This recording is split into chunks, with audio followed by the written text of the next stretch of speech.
দক্ষিণ দিনাজপুর জেলার কুশমুন্ডি ব্লকের দেউল গ্রাম পঞ্চায়েতের নাভুর আদিবাসী এলাকায় সাধারণ মানুষের দোরগোড়ায় সরকারি পরিষেবা পৌঁছে দিতে আয়োজিত হল জনভাগিদারি কর্মসূচি। কুশমুন্ডি ব্লক প্রশাসনের উদ্যোগে অনুষ্ঠিত এই বিশেষ শিবিরে উপস্থিত ছিলেন কুশমুন্ডি বিধানসভার বিজেপি বিধায়ক তাপস চন্দ্র রায়। এদিনের কর্মসূচিতে উপস্থিত ছিলেন কুশমুন্ডি ব্লকের জয়েন্ট বিডিও রূপা গুপ্তা, কুশমুন্ডি থানার আইসি তরুণ সাহা, কুশমুন্ডি স্বাস্থ্য দপ্তরের আধিকারিক অমিত দাস সহ প্রশাসনের বিভিন্ন দপ্তরের কর্মকর্তারা। নাভর ও জাহাঙ্গীরপুর এলাকার আদিবাসী মানুষের কাছে সরকারি বিভিন্ন পরিষেবা, স্বাস্থ্য সংক্রান্ত সুবিধা এবং প্রশাসনিক সহায়তা সরাসরি পৌঁছে দেওয়ার লক্ষ্যেই এই উদ্যোগ গ্রহণ করা হয়।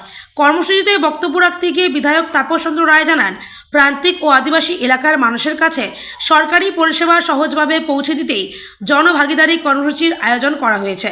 প্রশাসন সবসময় সাধারণ মানুষের পাশে রয়েছে এবং আগামী দিনেও এই ধরনের উদ্যোগ অব্যাহত থাকবে।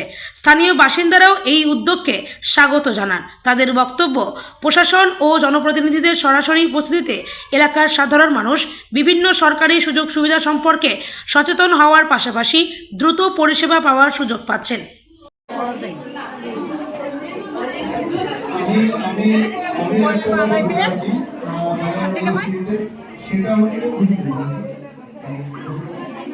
সেটা হচ্ছে স্বাভাবিকভাবে মানুষের নিত্য প্রয়োজনীয় জিনিস, যেটা জল, রাস্তাঘাট, শৌচালয়, ঘর, এই জিনিসগুলো খুব নিত্য প্রয়োজনীয়। এটা নিয়ে কোনো প্রশ্ন হবে না বা প্রশ্ন করা উচিত না, কারণ এগুলো স্বাভাবিক দরকারি প্রয়োজন।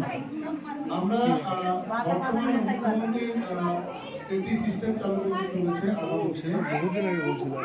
আমরা সাধারণ ভার দিয়েছে, তাদের যেমন প্রশাসনিক স্তর থেকে আমরা তাদের চেয়েছি, এই প্রোগ্রামের মধ্য দিয়ে আমাদের শোনা হবে এবং সমাধানের জন্য চেষ্টা করা হবে। এবং আগামী দিনে ভারত সরকার এবং পশ্চিমবঙ্গ সরকার চেষ্টা করছে এই কার্যক্রম আরো কন্টিনিউয়াসলি এগিয়ে নিয়ে যাওয়া এবং বেশি বেশি করে আপনাদের সুযোগ সুবিধা দেওয়া। আপনারা সকলে জানেন, প্রধানমন্ত্রী কিষাণ সম্মান নিধি যে টাকাটি রয়েছে সেটি ৬,০০০ টাকা করেছিল, সেটা আগামী দিনে সেটা ৯,০০০ টাকা বাড়তে চলেছে। তাছাড়া বিভিন্ন যে ভাতাগুলো রয়েছে, যেমন বয়স্ক ভাতা, বিধবা ভাতা, প্রতিবন্ধী ভাতা, সেই সমস্ত ভাতাগুলো সেগুলো অলরেডি ১,০০০ থেকে ২,০০০ টাকার ভ্যালিড পরিমাণ চলছে। আপনারা জানেন যেটি লক্ষ্মী ভাণ্ডার ছিল, সেটি বর্তমান সরকার অন্নপূর্ণা ভাণ্ডার অর্থাৎ কেন্দ্র সরকার অন্নপূর্ণা ভাণ্ডারের মধ্য দিয়ে সেটিও এই প্রকল্পের মধ্য দিয়ে সেটারও এমন প্রায় ৩,০০০ টাকা দিতে চলেছে আমরা আগামী জুন মাসের ৫ তারিখে। এবং মহিলাদের বিভিন্ন রকম যে যাতায়াতের যে সুব্যবস্থা, সরকারি বাস অর্থাৎ স্টেট বাস, সব বাস নয় কিন্তু সরকারি বাস, স্টেট বাস, সেগুলোতে বিনামূল্যে পশ্চিমবঙ্গের যে প্রান্তেই যান না কেন ফ্রিতে যাতায়াত করতে পারবেন। মহিলাদের জন্য এই সমস্ত সুযোগ সুবিধা রয়েছে।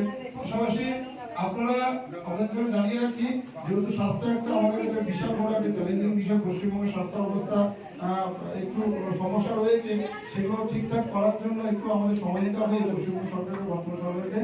আমরা কেন্দ্র সরকারের একটা স্কিম রয়েছে যেটা কিনা আয়ুষ্মান ভারত, আপনারা সকলে জানেন কম বেশি করে আয়ুষ্মান ভারত, যেটি কিনা আমাদের পশ্চিমবঙ্গ চালু হয়নি, এবার চালু হতে চলেছে আগামী কিছুদিনের মধ্যে, যেটি অনলাইনের মাধ্যমে, সেটা অনলাইনে একটা পোর্টাল চালু হবে, সেই পোর্টালের মাধ্যমে সেই প্রকল্প চালু হবে।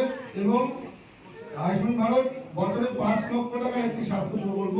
আপনার ভারতবর্ষের যে কোনো সরকারি দিল্লি এইমস থেকে শুরু করে কল্যাণী আমাদের যে এইমস রয়েছে, যে কোনো সরকারি হসপিটালে এবং ইনক্লুড কিছু প্রাইভেট হসপিটাল অর্থাৎ নার্সিং হোম যেটা আপনারা বলেন, সেই নার্সিং হোম যেগুলো হচ্ছে এই আয়ুষ্মান যোজনার আওতায় থাকবে, সেগুলো যেন আপনারা বিনামূল্যে চিকিৎসা করবেন। ভারতবর্ষের প্রায় ৫৫ কোটি মানুষ এই সুযোগ সুবিধা নেন।